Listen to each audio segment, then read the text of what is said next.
మాతృభ్యో నమః, పితృభ్యో నమః, శ్రీ గురుభ్యో నమః. ఆ అమ్మవారి ఆశీస్సులు మనందరికీ ఉండాలని మనస్ఫూర్తిగా కోరుకుంటూ ప్రేక్షక మహాశయులకు నమస్కారం, శుభాశీస్సులు. ఈ జూన్ నెలలో మేషాది ద్వాదశ రాశుల వారికి గోచార రీత్యా ఫలితాలు ఎలా ఉంటాయో తెలుసుకుందాం. అయితే ఈ జూన్ మాసంలో కొన్ని ముఖ్యమైన పర్వదినములు ఉన్నాయి.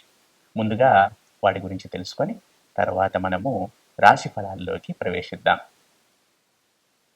ఈ జూన్ మాసంలో 2వ తేదీ నాడు బృహస్పతి కర్కాటక రాశిలోనికి ప్రవేశిస్తున్నాడు. ఈ సమయంలో మనకి యమునా నదికి పుష్కరములు వస్తాయి. మనకు తెలిసిందే, గురువు రాశి మారినప్పుడు ఆ సంచారంలో భాగంగా నూతన రాశిలోనికి ప్రవేశించినప్పుడు ఒక నదికి పుష్కరాలు వస్తాయి ప్రతి సంవత్సరం. ఈసారి యమునా నదికి పుష్కరాలు వస్తున్నాయి. అవి 2వ తేదీ నుండి ప్రారంభమవుతున్నాయి.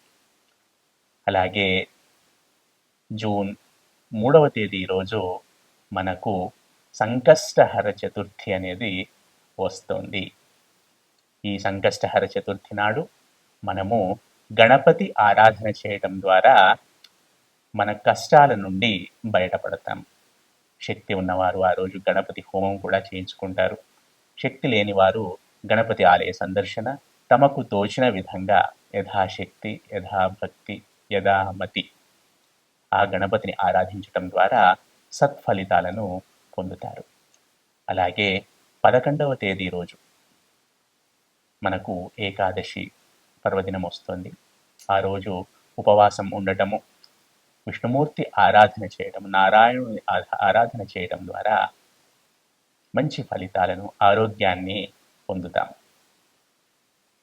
అలాగే 13వ తేదీ రోజు మనకి శని త్రయోదశి, అలాగే మాస శివరాత్రి కూడా వస్తున్నాయి. ఈ 13వ తేదీ అనేది అత్యంత ప్రముఖమైనది, ప్రాముఖ్యత కలిగినది. ఆ రోజు మనము శివారాధన చేయటం ద్వారా, ముఖ్యంగా సాయంత్రం శివార్చన చేసుకోవటం ద్వారా, శివలింగానికి అభిషేకం చేసుకోవటం ద్వారా మనకు ఉన్న అన్ని కష్టాలు కూడా తొలగిపోతాయి. ఆ రోజు చాలా పవిత్రమైనది, ప్రముఖమైనది. అలాగే 15వ తేదీ రోజు అమావాస్య వస్తుంది, సోమవతి అమావాస్య. ఈ అమావాస్య తర్వాత మనకి ఈ అధిక జ్యేష్ఠ మాసము అనేది ముగుస్తుంది. 16వ తేదీ నుండి మనకు నిజ జ్యేష్ఠ మాసం మొదలవుతుంది. ఈ 16వ తేదీ తెల్లారి 17వ తేదీ నుండి మనకు మామూలుగా సాధారణంగానే గృహప్రవేశ ముహూర్తాలు, వివాహాది శుభకార్యములకు సంబంధించిన ముహూర్తాలు ప్రారంభమవుతున్నాయి.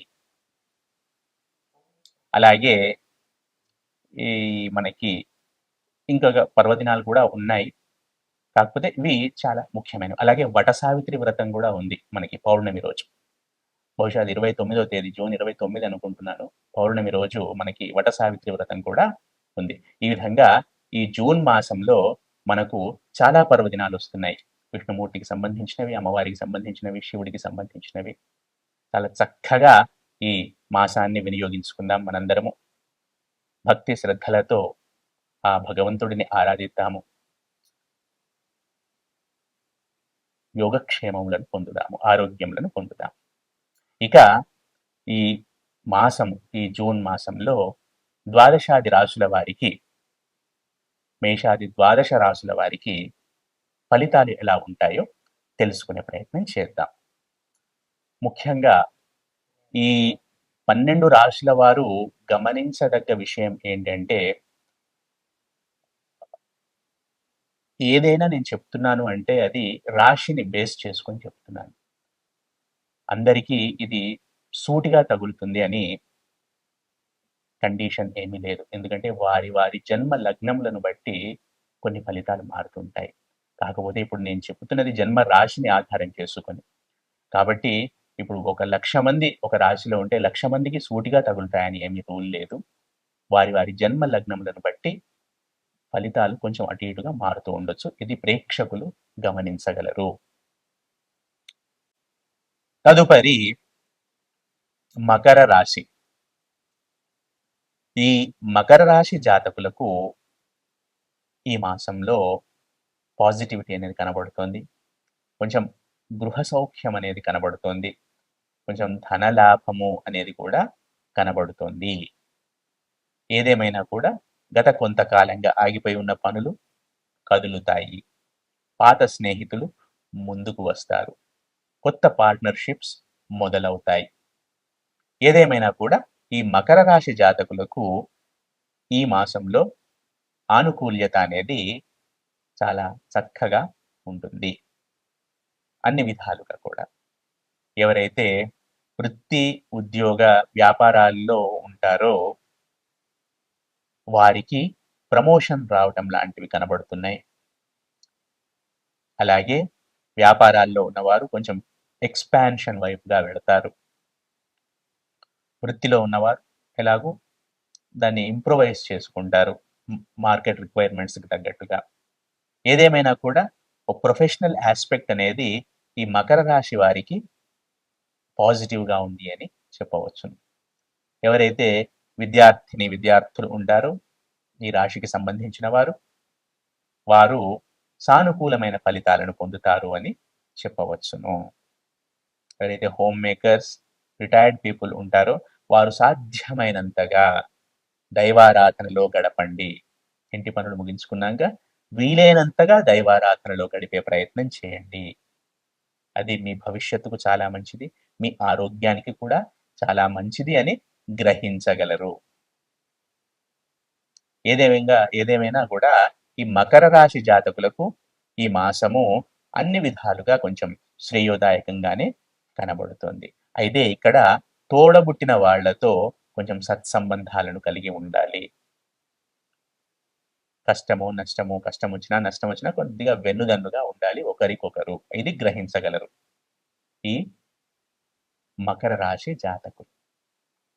అలాగే మాట పరుషత్వం కూడా పనికి రాదు. గుర్తుంచుకోండి.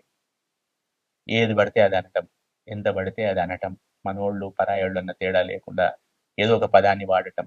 సో ఇటువంటివి చేయకండి. ఎంత పొదుపుగా ఉంటే అన్ని విషయాల్లో ఎంత పొదుపుగా ఉంటే అంత శ్రేయోదాయకము అని ఈ మకర రాశి జాతకులు గమనించగలరు. ఏదేమైనా కూడా ఈ మాసంలో వీరికి ఎక్కువ శాతం పాజిటివిటీ అనేది కనబడుతుంది. ఈ చిన్న చిన్న జాగ్రత్తలు తీసుకుంటే సుఖంగా హాయిగా ముందుకు వెళ్ళవచ్చు. మానసిక ప్రశాంతత కూడా ఉంటుంది. ఎవరికైనా ఈ బోన్ రిలేటెడ్ ఇష్యూస్ లేదా బ్యాక్ బోన్ లేదా ఈ మోకాళ్ళు లేదా కింద కాళ్ళ దగ్గర పాదాల దగ్గర ఏదైనా ఈ చిన్న చిన్న ఇష్యూస్ ఉన్నవారు ఎవరైనా ఉంటే గనక వైద్య సంబంధ అవసరం ఏర్పడవచ్చును కొందరికి. వారి కోర్స్ ఇక్కడ మళ్ళీ వారి జన్మజాతకాల రీత్యా కొన్ని మార్పులు చేర్పులు ఏర్పడతాయి. కాకపోతే సహజంగా అయితే ఈ ఇబ్బందులు రావచ్చు. ఈ వెన్నెముక కానీ ఎముకలకు సంబంధించిన సమస్యలు. ఓకేనా? ఈ విషయంలో కొంచెం జాగ్రత్త వహించండి. ఎక్కువగా స్ట్రెస్ని వేయకండి. ఎక్కువగా నడవటం లేదా ఎక్కువగా నిలబడి ఉండటము లేదా ఎక్కువగా కూర్చొని ఉండటము ఇటువంటివి చేయకండి. మధ్య మధ్యలో అటు ఇటు కదలడం లాంటివి చేస్తూ ఉండండి. ఏదేమైనా కూడా ఈ మకర రాశి జాతకులకు ఓవరాల్గా ఈ మాసము జూన్ మాసము అనుకూలంగా ఉంటుందని చెప్పవచ్చును. వీరు ప్రతి నిత్యము కూడా సుబ్రహ్మణ్య స్వామి ఆరాధన చేయడం ద్వారా సత్ఫలితాలను పొందుతారు.